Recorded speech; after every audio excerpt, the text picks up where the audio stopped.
Hey, sweet soul. Welcome back to Conscious Lifestyle Coaching. My name is Raileigh Easterling. I'm the founder of Conscious Lifestyle Coaching and the author of Phoenix Medicines, a transformative journey through consciousness. Today, I'm going to talk about the practical considerations for starting an intentional community. Based from experience of having opportunities to help manage land and to be responsible for leading some pretty powerful communities. First, I want to say that there are two ways you can go about creating or getting started on stewarding the space. You can go the masculine way that everyone thinks of first, which is let me make a bunch of money or source a bunch of money so that we can go ahead and purchase land and have full ownership so we can create and lead our vision. That is as old as time. It is the masculine way of let me dominate land so that I can create what it is I want. And maybe it can be for what other people need. But in the masculine way, someone's going to have to surrender something. Whether you are asking people to invest in you or you're getting grants, there's some type of give and take that's going to have to occur. If you're going the masculine way to create an intentional community or to steward land, you need to make sure that everyone in that community that you are creating with, these are people that you want to do business with. These are people who are good at business. If you are owning land, that land's going to be perceived as a place for business making. It's going to be the place of sustenance and nourishment and abundance for everyone who's on that land. So are these people that you can truly see yourself sustaining income? So making sure you're taken care of, making sure everyone is taken care of. Are these people you can truly see yourself succeeding financially with? If not, you're going to encounter problems down the road. Secondly, are these people that you can live with? Truly, are these people you can get sick? We never want to foreshadow that in our life, but it happens. If we get disabled, will these people still care for you? Will you still care for them? Do you enjoy? Do you respect their lifestyle choices? Are they in alignment with your core values of how you need to cultivate and build health for yourself? Are these people you could imagine raising a family with? Whether that's animals or babies. So everyone wants land and space to create and have fun. But not everyone has the skills, the practical skills, and the actual moral alignments with you. So you have to be very careful about how you start off this vision. Now, the other way, the feminine way, the way of water, getting out of the business mindset and wanting to take hold, to lay claim on something, letting the land, letting communities choose you. It's a very passive way to go about it, but it is also extremely intelligent. It is very intuitive. We talked about the give and take. If you want to purchase land, that's obviously going to take a lot of sacrifice on you financially.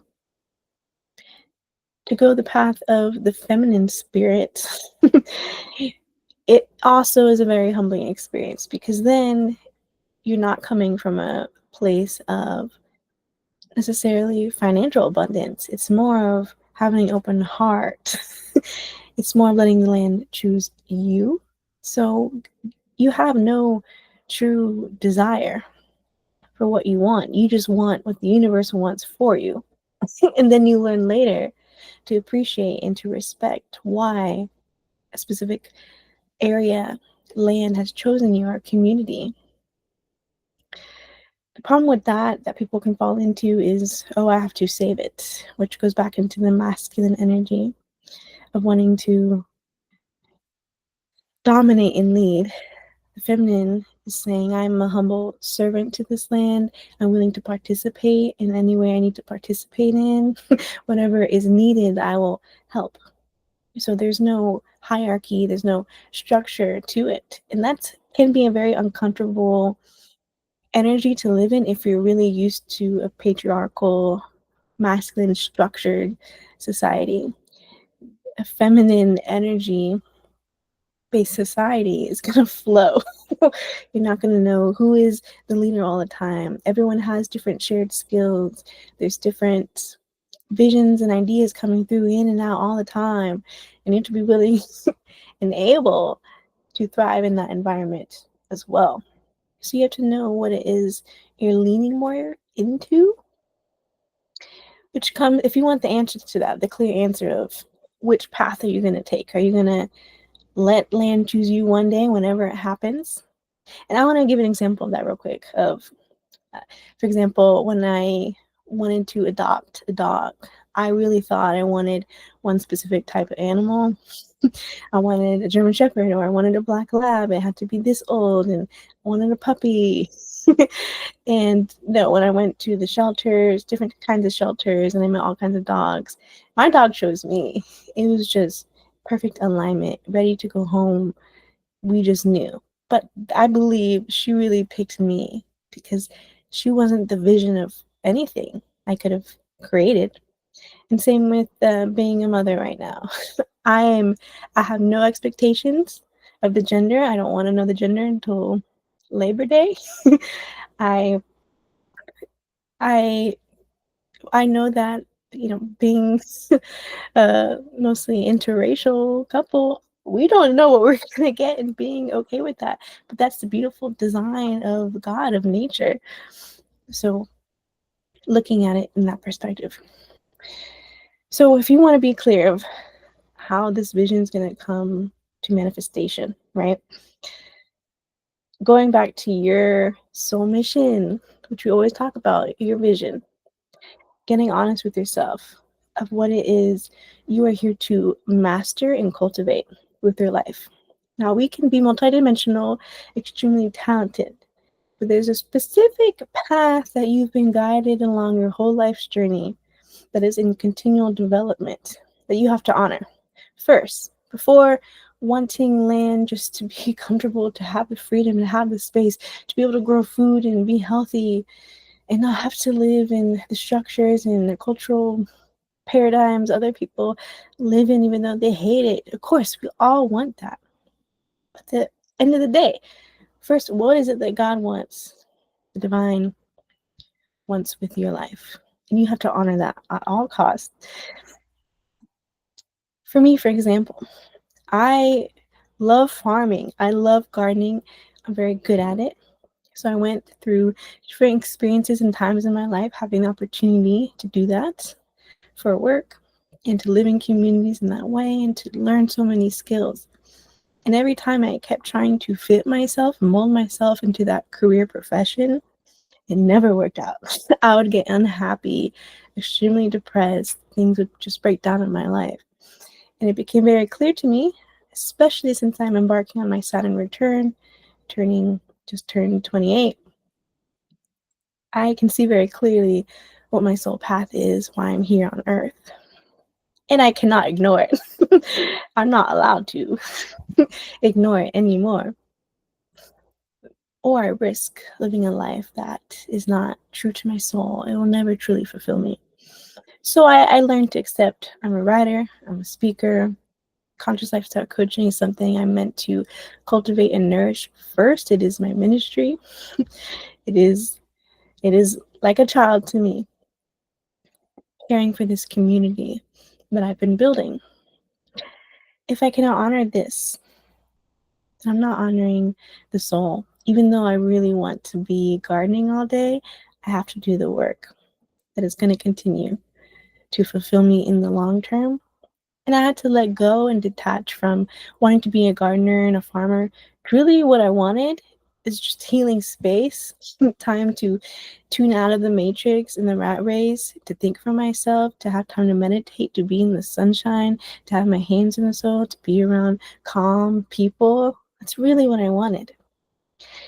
when I looked into the philosophy of why I want what I want with conscious lifestyle coaching and writing, I care more about mental health. I care more about preserving art and conscious communication. I care more about building a diverse global network of community. I care about media. I care about how children are being programmed in their mind right now. I care very deeply about that. And yes, I want to see everyone fed and eating well. But I can still create that, but it's not my first focus. The philosophy of farming that I found is not, so this is my philosophy. You can think different. The philosophy of why I really wanted to garden and farm was, of course, I want people to eat well. I want to eat well. But I personally don't believe that farming should be a full-time career. I don't think it's healthy for the land. I believe in regenerative agriculture. Well, I did until I learned more about permaculture, until I learned about foraging, until I learned about just the biodiversity that's available to us when we get out of the way of nature, that nature provides for us. It's clean water, there's berries and nuts and plenty of wildlife to consciously hunt.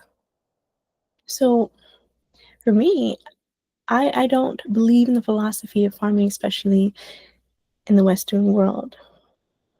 I don't believe it's sustainable for the soil. I don't believe it's sustainable for us.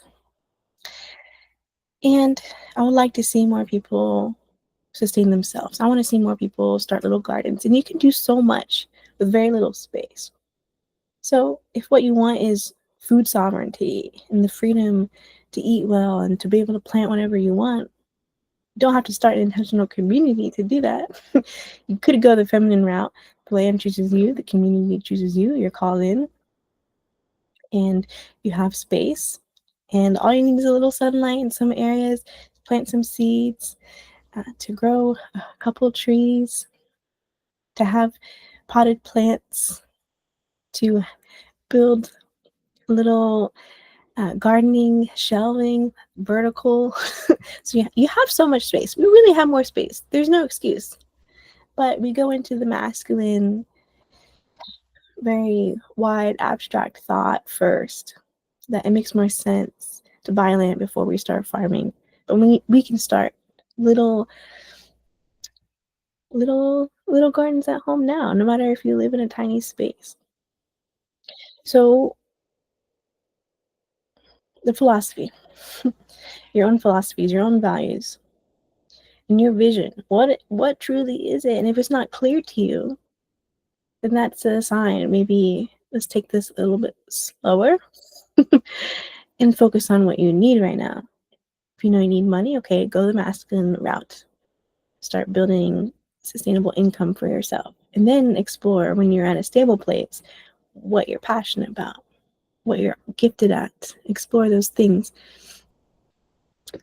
If you are in feminine energy, mastering and cultivating your spiritual gifts, that's going to be the key. It's going to align you with the exact space and the people that need you.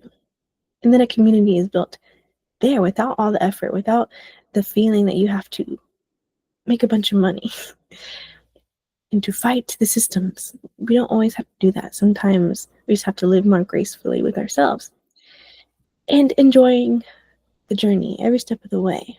Life isn't going to start. We're not going to feel more healthy or be more happy when we get something. We have to be able to tune into that frequency and make those choices and cultivate that life for ourselves here and now. And through the here and now, that is what's going to create that portal to where we're supposed to go, where the divine is guiding us to go.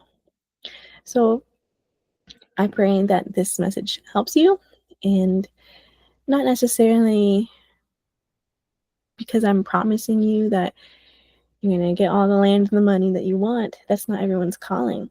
Sometimes you don't want that calling. I found out that I don't want to land manage, for example. I'd rather be writing poetry most of the day than trying to figure out mechanically how to operate a tractor. that is not my joy. If it is your joy, then land management is going to be for you. And land management is a huge thing in consideration for starting a community. So is managing people.